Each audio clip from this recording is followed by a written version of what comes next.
ওয়ানাদি মোনাদিন, আকাশ থেকে একজন আহ্বায়ক আহ্বান করে আল্লাহর পক্ষ থেকে। তাহলে ফেরেশতা ডাক দিতে থাকে প্রতিটি রাতে, কি বলে? ইয়া বাগিয়াল খায়রে। মানুষ দুই ভাগে বিভক্ত, তাই না? মানুষ হচ্ছে দুই ভাগে বিভক্ত, ভালো মানুষ আর খারাপ মানুষ। যারা ভালো মানুষ, ভালো কাজের ক্ষেত্রে আগ্রহী, তাদেরকে প্রথম ডাকে, হে কল্যাণ কামীরা, আকবেল, তোমরা এগিয়ে আসো, অগ্রসর হও, আরো আগাও, আসো আর এগিয়ে আসো।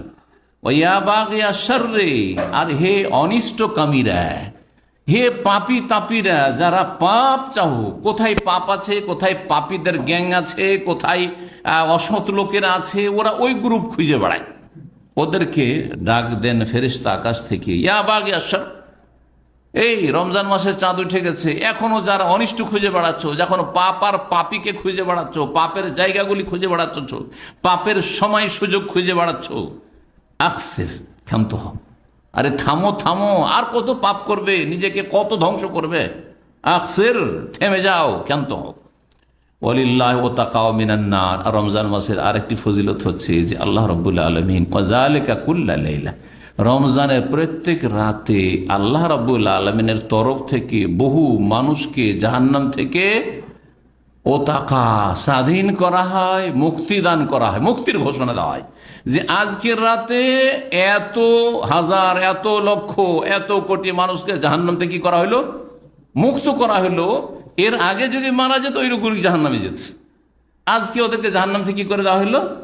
মুক্তি দান করা হইল। মানুষ যখন সততার দিকে ফিরে আসে, তখন আল্লাহ তার রহমত নিয়ে, মাগফিরাত নিয়ে, ক্ষমা নিয়ে ফিরে আসেন। হাদিস তিরমিজিতে রয়েছে, নাসাইতে রয়েছে, ইবনে মাজায় রয়েছে। আল্লামা আলবানী হাদিসটিকে হাসান বলেছেন সহিহুল জামেতে। এখন রমজানের ফজিলতে দুটো হাদিস শুনলেন, সিয়ামের ফজিলত শুনলেন, সিয়াম, রোজার ফজিলত। আবু হুরায়রা রাদিয়াল্লাহু তাআলা আনহু থেকে হাদিসটি বর্ণিত, কালা রাসূলুল্লাহ সাল্লাল্লাহু আলাইহি রাসূলুল্লাহ সাল্লাল্লাহু আলাইহি ওয়াসাল্লাম বলেছেন, কাল আল্লাহু তাআলা, মহান আল্লাহ বলেন। হাদিসে মহান আল্লাহ বলেন যদি হয়তো ওই হাদিসের নাম হচ্ছে হাদিসে কুদসি। কাল আল্লাহু আযজা ওয়া জাল্লা, কুল্লু আমাল ইবনে আদম লাহু ইল্লা সিয়াম। আদম সন্তানের যতগুলি আমল আছে, কাজকর্ম আছে, সবগুলি আমল মানে ধর্মীয় আমল, দুনিয়ার কাজ না, ধর্মীয় দিনই যতগুলি আমল আছে যা আল্লাহর জন্য করে, এগুলিতে নিজের লাহু, তার একটা অংশ থাকে, তার একটা অংশ থাকে। যতই আল্লাহর জন্য করুক, তার একটা অংশ থেকে যায়। সে নিজেই রেখে দিক অথবা না রাখলেও একটা অংশ থেকে যায়। কেমন করে থাকবে এটা বুঝাচ্ছে। ইল্লা সিয়াম, তবে সিয়াম, রোজাতে মানুষের কোনো অংশ থাকে না। আপনি সিয়াম পালন করলে ওতে আপনার কোনো অংশ নেই, কোনো ভাগ নেই, সব আল্লাহর জন্য, পুরোটাই কার জন্য? ফাইন্নাহু লি, আল্লাহ ঘোষণা করছেন রোজা সিয়াম একমাত্র আমার জন্য হয়। যখন শুধুমাত্র আমার জন্য হয় আর কারো ওতে অংশ থাকে না, ভাগ থাকে না, ওয়া আনা আজজি বিহি, সুতরাং তার প্রতিদান আমি নিজ হাতে দেব, স্বয়ং আমি দেব। ফেরেশতা মালায়েকা লিখবে না একটা সিয়ামে এত দেওয়া হইল বা এত দেওয়ার ঘোষণা আছে, অর্ডার আছে ফেরেশতাকে, না না, আল্লাহ স্বয়ং সিয়ামে, রোজার কি করেন? বদলা দিয়ে থাকেন, সওয়াব দিয়ে থাকেন। বাকি অন্য অন্য আমল, জি, শুরু করি সালাত থেকে। যদি আপনি 5 ওয়াক্ত নামাজ পড়েন, যতই ইখলাসের সাথে পড়েন, যতই ইখলাসের সাথে পড়েন, আপনার একটা ভাগ আছে। সেটা যদি আপনার মধ্যে লৌকিকতা না থাকে, রিয়াকারী নাও থাকে, তবু আসবে। কিভাবে ওইটা?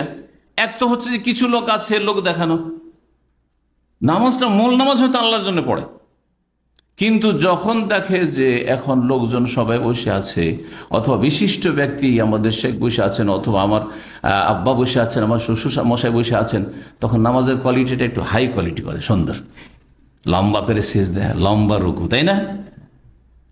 আর যখন দেখে কেউ দেখছে না, তখন দাই দাই দাই দাই রুকু সিজদা করেছে, সালাম ফিরে দিল। কেন? পার্থক্যটা কেন? একটা ভাগ অন্যের গেল না, গেল না। যদিও আল্লাহর জন্য নামাজ পড়েছে, কিন্তু এত ছোট আর বড় নামাজ কেন? এখানে একটা ভাগ চলে গেল অন্যের জন্য। যদি এটা নাও থাকে, অনেকের কোয়ালিটি ভালো, সেজন্য না না না না, লোক দেখলেও আপনি ওই রকমই সালাত আদায় করবেন। আর যদি কেউ না দেখে একাই, তাও তার চাইতে ভালো আপনি হয়তো সালাত আদায় করেন, তাহলে ইখলাস আছে আপনার। কিন্তু তারপরেও একটা ভাগ আপনার আছে, সেটা হচ্ছে সুনাম, আপনি ওখান থেকে সুনাম কামাইছেন। হ্যাঁ, কি সুনাম? লোকটা কিন্তু নামাজি, লোকটা কিন্তু নামাজি লোক। লোকটাকে সবসময় প্রথম কাতারে দেখি, যখনই মসজিদে এসেছি আজান হচ্ছে তার আগে ও মসজিদে হাজির। এই কথাগুলি শোনা যায় না? যে যত ভালো নামাজ পড়ে তার সম্পর্কে এইসব কথা শোনা যায় কি যায় না? আজকাল ফজরের নামাজে আসা মুসলিমের বড়ই অভাব। কেউ যদি নিয়মিত ফজরে আসে তাহলে গোটা ওই মহল্লার বা ওই মসজিদের মুসল্লিরা তারা সাক্ষী দেয় না, এর ফজর কিন্তু মিস হয় না। দেখেন, একটা সুনাম পাচ্ছে ফজরের পাবন। অমুককে দেখি না, কিন্তু এ তো জীবনে কোনোদিন দেখলাম না যে একদিন মিস করলো ফজর। বলে না, বলে না? তাদের একটা ভাগ তো পেয়ে গেলেন। জাকাত দিলে যাদেরকে দিলেন তারা সুনাম করছে, যারা দেখলো বা জানলো যে আপনি জাকাত বন্টন করছেন তারা সুনাম করছে। কথা ঠিক না? তাহলে ওখানে একটা ভাগ সুনামের পেলেন। হ্যাঁ, হজ করলে ও মাশাআল্লাহ, দেশে তো হাজী সাহেব এসছে। উমরা করলে উমরা করে এসছে, বছরে প্রতি বছর উমরা যায়। জি, ঠিক কিনা?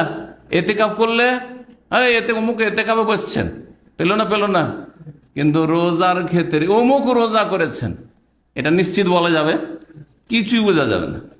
রোজা রেখেছি না পানিতে ডুব দিয়ে পানি খেয়েছি নদীতে, নাকি নির্জনে ঢুকে আমার রুমে অথবা কেউ বাথরুমে কোথাও গিয়ে যদি মনে করে যে আমি জীবনে রোজা রাখবো না আর সবার সাথে ইফতারি করব, কারো ধরার ক্ষমতা আছে? আল্লাহ ছাড়া কারো ধরার ক্ষমতা নেই, ঠিক না? কিন্তু বেনামাজির লুকাবের ক্ষমতা আছে, যে বেনামাজি বলে যে জীবনে আমি বেনামাজি প্রমাণিত হব না কিন্তু নামাজ পড়বো না, সম্ভব? জাকাত দিব না কিন্তু সবাই যেন জাকাত দাতা বলে, হ্যাঁ? হজ করবো না কিন্তু হাজী সাহেব বলে, সম্ভব? উমরা করবো না কিন্তু উমরা গেছে, বলবে কেউ? বলবে না কেউ। কিন্তু রোজার ক্ষেত্রে কারো বলার ক্ষমতা নেই, রোজা আছে নেই আল্লাহ ছাড়া কেউ জানে না। ফাইন্নাহু লি, রোজা শুধু আমার জন্য, ওয়া আনা আজজি বিহি, সুতরাং আমি তার বদলা দেব। এই হচ্ছে হাদিস কুদসি।